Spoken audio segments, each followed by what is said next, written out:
Okay, so now that we've talked about the basics and specs of the AVATA drone, I want to talk about how this release here is going to affect us in the community. And I do think this is going to have a positive impact long run for us in the FPV hobby. So I want to talk about three things or topics that might affect us. The first thing, obviously, which is the biggest, is the goggles. Now, we've had these goggles on the market. This was a pretty cool goggles. It actually still is a pretty amazing goggles. It's a little big and heavy, yes, but as far as resolution and quality, this thing is amazing, guys. Now, we had some leaked images and videos that came out recently. The first one here is someone wearing it. Obviously, their face is covered, their mouth is covered, so you can't tell who this is. Obviously, they're in a tropical climate, but you can see that this goggle here is very, very clear. A lot of characteristics have been remained. Obviously, the LED status light on the side here, but it's significantly smaller. And then you can see we have less antennas on here. So that's pretty nice, and I think we'll all appreciate the smaller form factor, and hopefully it's also lighter. Now, we expect this goggles to have higher resolution with OLED displays and hopefully lower latency. So that's a welcome sign here. Here's another picture of the goggles right here on the counter, a clearer picture of it, and it looks really good. And this also confirms that we can use the motion controller, and hopefully we can also use the traditional control with the original FPV drone here. Now, there's been some pretty strong arguments that these new goggles will be compatible with our existing air units. I don't know if that's possible. That doesn't sound traditional like DJI, but there are some strong arguments that the original goggles will be compatible with the new drone and the new VTX. And that makes sense, as we saw this being an option with the AVATA drone.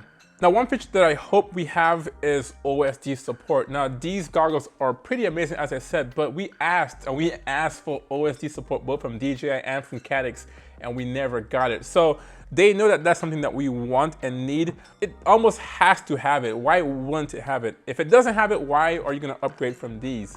So talking about OSD and OSD support, that brings us to our next topic, which is the VTX camera combo. Now, these are obviously unofficial documentation or images right here, but this is what we suspect is going to be the new air unit. As you can see here, it says 03 Air DJI. So it's pretty cool. Now, a lot of things you can gather from this image right here. Obviously, you can see that the air unit looks a little bit different. It's a box with some holes in here, obviously for ventilation, but we can't see any other electronics or connections in here.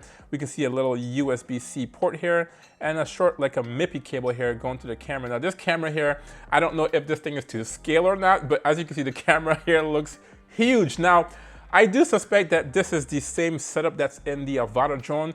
The camera setup looks very similar, very identical. Even the hood on here looks very similar. So the accessories as far as filter is probably going to fit this as well. This looks like a larger camera. I don't know the size of it. Obviously right now we're using 19mm cameras, but this might also fit, we don't know.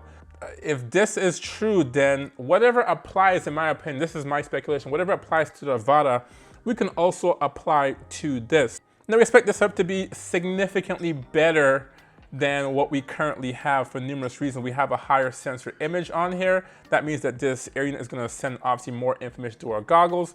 We also expect this to have also stabilization or built-in stabilization information. So almost like the DJI action cameras, then this will have that same technology in there, which makes sense why it's also a one-axis gimbal on the AVATA drone. Now, we also expect this to have decent range as well. As we know, our original air unit, we can go miles and miles. I want to say around 13 kilometers, which is pretty decent.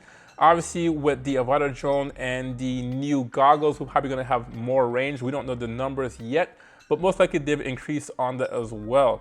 So this VTX camera combo is looking to be a really good option when it comes available. The only thing we don't know at this point is if this thing supports OSD with Betaflight. Hopefully it does. Whether or not it's compatible with our older goggles, and hear me out, or if this might have some kind of a remote ID capability built into it. And we'll talk about that just a little bit later, because that would be a pretty cool way to integrate remote ID in our drones. Now, prices for this unit isn't going to come cheap. Obviously, we have a higher resolution sensor in this camera and a bigger air unit that's more capable. And prices are estimated to be around $250 to $300 per unit.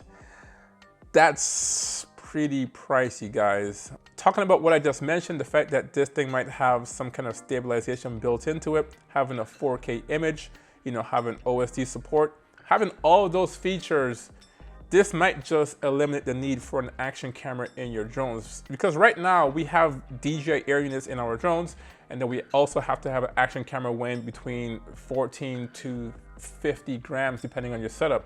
This does look a little bit bigger and bulky, but if this can have everything that we need, a high resolution camera that can shoot in log and also be stabilized, then what's the sense for a action camera? So the price, although we don't want to pay it, might be warranted in the long run. So we'll see how that goes, guys, once they officially release the spec. Now we expect this to be released a few months after the AVATA drone, but the way I'm going to take it, whatever specs I see in the AVATA drone for the actual camera and range is what I will expect for the VTX as well.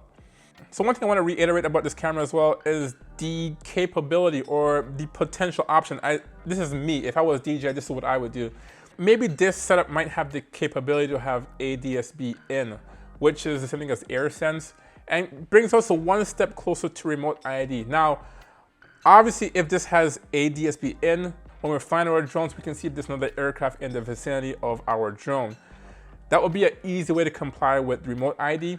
And as we saw in the specifications, this thing will broadcast a Bluetooth and a Wi-Fi signal. So if we're talking about, remote ID broadcasting our signal, if we have GPS in our drone, which can be easily integrated into a UART on our flight controller, then this thing could potentially make all of our drones, yes, remote ID capable. I do think that's a possibility. So that might be, this is just me speculating, guys, that this would be a smart thing to do and could be beneficial for us in the long run if you do want to comply with the remote ID. Obviously, if you're not 107 or you're flying a sub 250 gram drone, then this isn't really going to apply to you. And you might say, well, yeah, that's cool now, but I don't need the people tracking me. I don't want to be seen.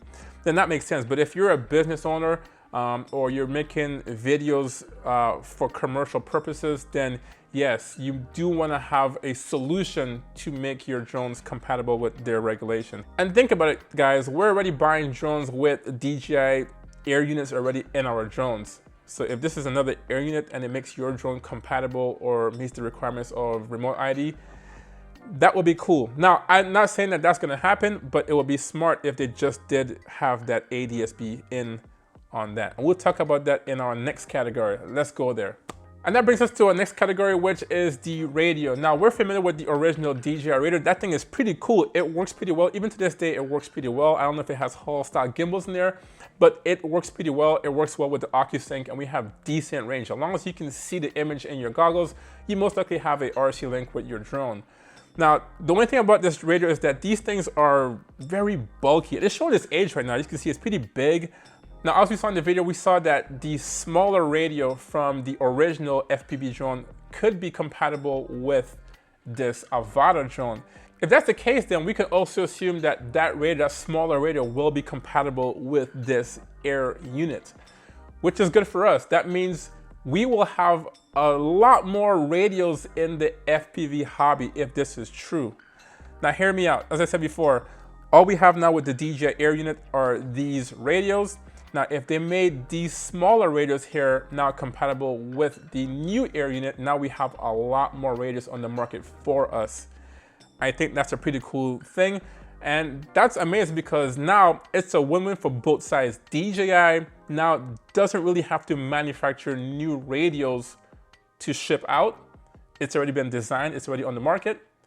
And we gain more radios on the market as well. As long as we have this air unit in our drones, then these radios can be compatible with our drones. So with that, that will open up a lot more possibilities for us in the FPV world. Now, piggybacking on my crazy statement about the air unit potentially having, ADS-B in or being remote ID capable, if you really think about it, this might make even more sense. Now, if these radios are not compatible with the air unit, we have other radios that DJI makes that could be compatible with this air unit. For example, we have one right here. It has gimbals on here, so it doesn't have that old school ball type gimbals. You can see traditional gimbals on here, and it has a screen built into the radio. This would be a perfect solution for pilots who don't want to have goggles, or as we talked about earlier with remote ID, there's been some language in the ruling for remote ID that says that you can't really use a goggles for remote ID. It's not going to be compatible. People are saying that FPV would be dead. If you have a remote with a goggles on here that can receive images from your air unit, then you have a system that will be compatible with remote ID. So I do think that this could solve some of the problems with remote ID. If you want to have a drone with an air unit, not only can you control that air unit and your drone, but you can also have images coming back to your remote and you can see where you're flying your drone without having the goggles on. Now I know we do love the FPV first person view experience with the goggles on here. It's very immersive. And it does create a lot of adrenaline. I mean, it's the purpose of why we're flying this and not a traditional, camera drone. So I do get that, but this is one solution for that. So let me know what you think about this whole setup, this whole AVATA thing.